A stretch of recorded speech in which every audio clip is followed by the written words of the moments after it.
I rise here to oppose this motion because of the war that the Modi government has declared on the poor and on the livelihoods of the people. I rise against the motion because of the war that it has declared on minorities, on truth, on decency, on civility, on democracy and the rule of law. I rise against the motion because of the war that this government has declared on science and history. And I rise because of the war that it has declared on all our independent regulatory institutions. Let's start with the war on livelihoods and the poor. Palki said that India's economy is doing very well, that unemployment has gone down. Well, the National Statistical Commission in 2018, which is the body which does this, is the government body which does this survey of jobs and livelihoods, when it did its survey in 2018, it found that unemployment rates had gone up to 6.2%, which was unprecedented for the last more than 40 years. It was stopped from publishing that report.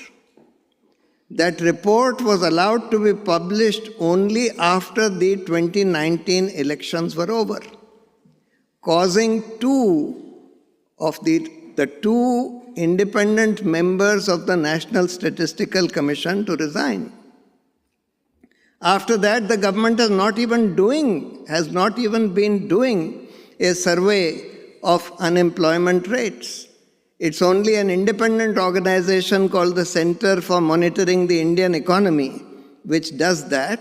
And very recently, in April 23, it found that the unemployment rate in India had risen to 8.3%, again the highest ever.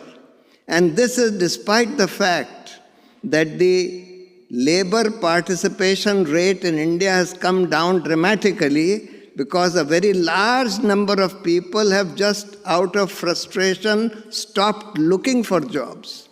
It's not that they don't want jobs, but they have stopped looking for jobs because of the state of the economy. The hunger index, Mr. Dhawale also pointed out, is now India on the hunger index globally is number 107 out of 121 countries, below Pakistan, below Bangladesh, below Sri Lanka, below all the neighboring South Asian countries, and below many African countries. Ms. Palki said that economy is doing very well, the poor are doing very well. This is a clear index of how the poor are doing. The annual incomes of the poorest 20% people of India plunged in 2021 by 53% compared to 2015-2016. In 5 years of the Modi regime, the annual incomes of the poorest 20% plunged 53%. Now, if in this situation, if the GDP is growing, and if it is going to fill only the coffers of people, cronies like Ambani, Adani, what good does it do to the people, to the vast majority of the people?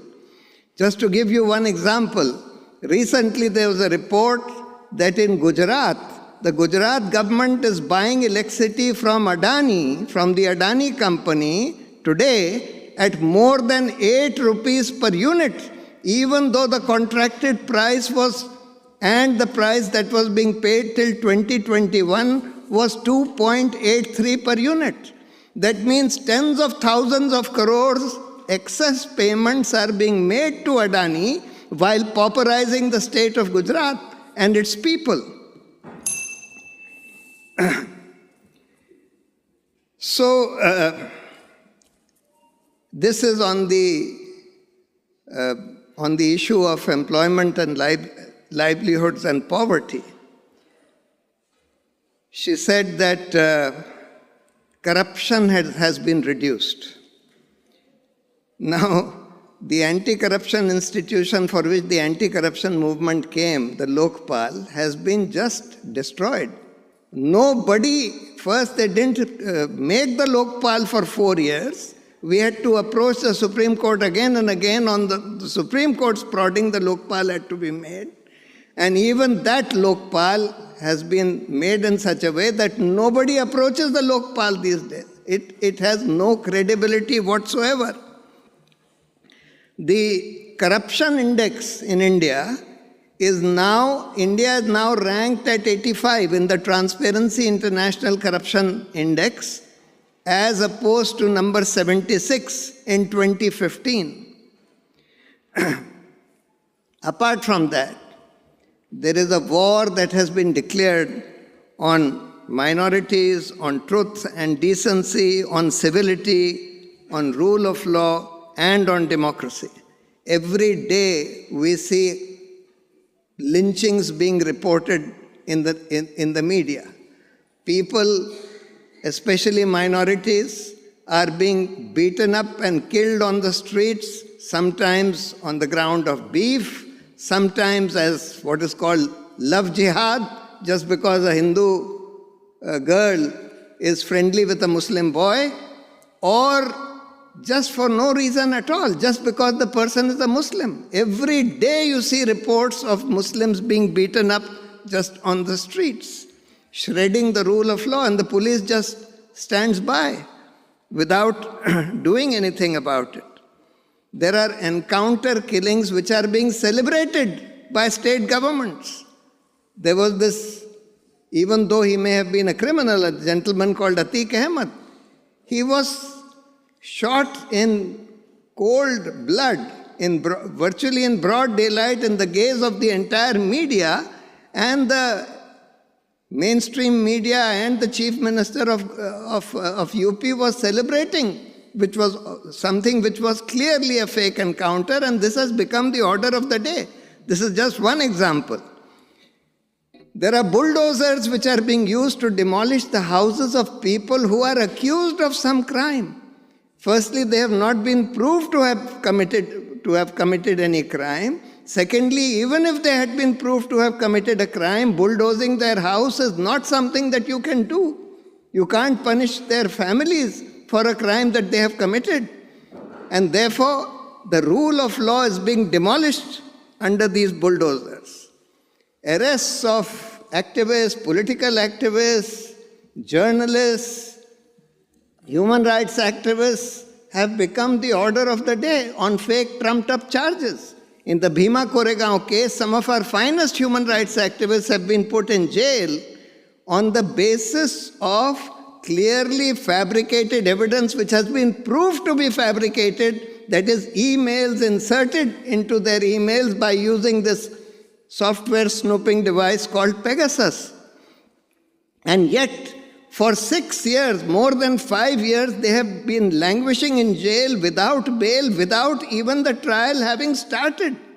And this has become the state of liberty of people in the country today.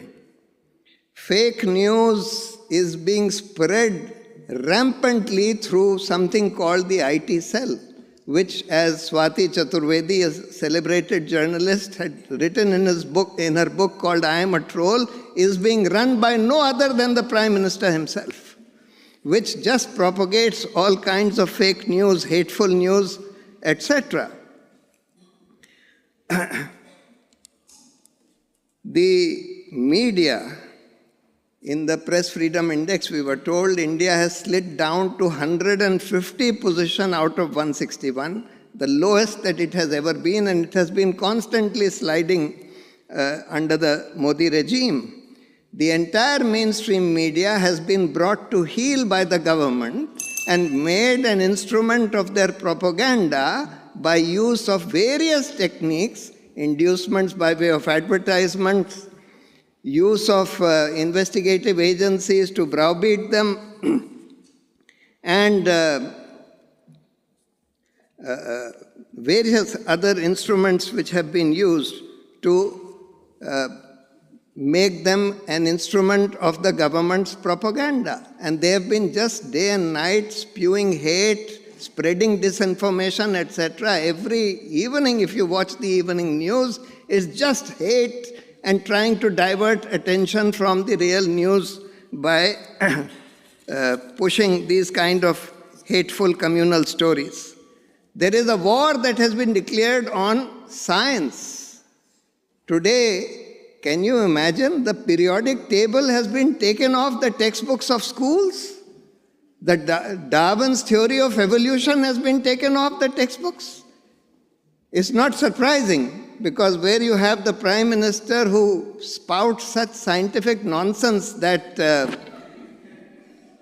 it's unimaginable what he says. He says that I saw a fellow who put a vessel on top of a nala, which was a dirty drain, and the gas from the drain was fueling his tea-making thing.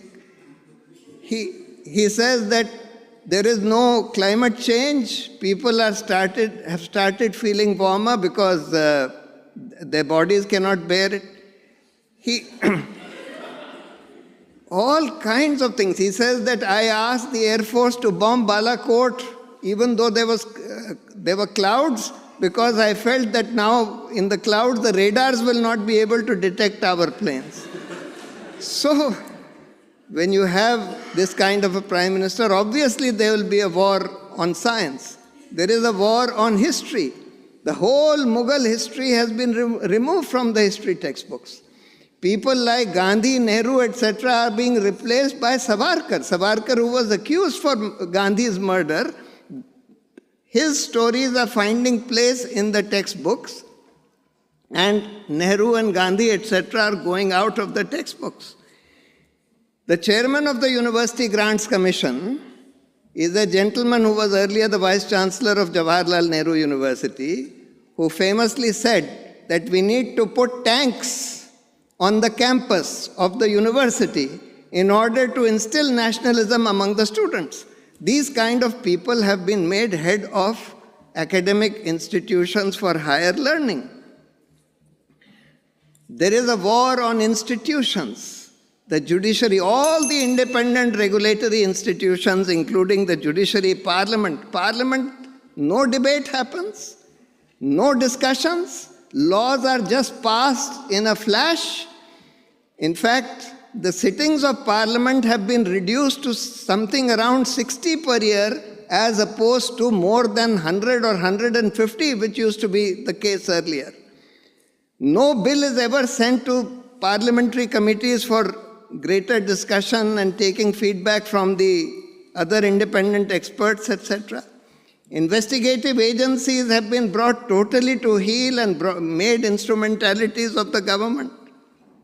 The Election Commission, which used to be an independent institution, has also been brought under the control of the government, and the Supreme Court recently, Constitution Bench of the Supreme Court, in a very detailed judgment, said that the selection of the election commissions cannot be left in the hands of the government because they are appointing totally compromised people. All other institutions, the CAG, the NHRC, the Law Commission, everything, all these independent institutions, their independence has been compromised. And therefore, it is for this reason that I stand up here to say that under this Modi government has led India to a wrong path, because it has destroyed the lives and livelihoods of the poor. It has degraded critical thinking and scientific temper. It has promoted falsehood and hate. It has promoted violence and lawlessness. It has subverted independent regulatory institutions. It has degraded democracy and made it a game of money and propaganda. Thank you very much.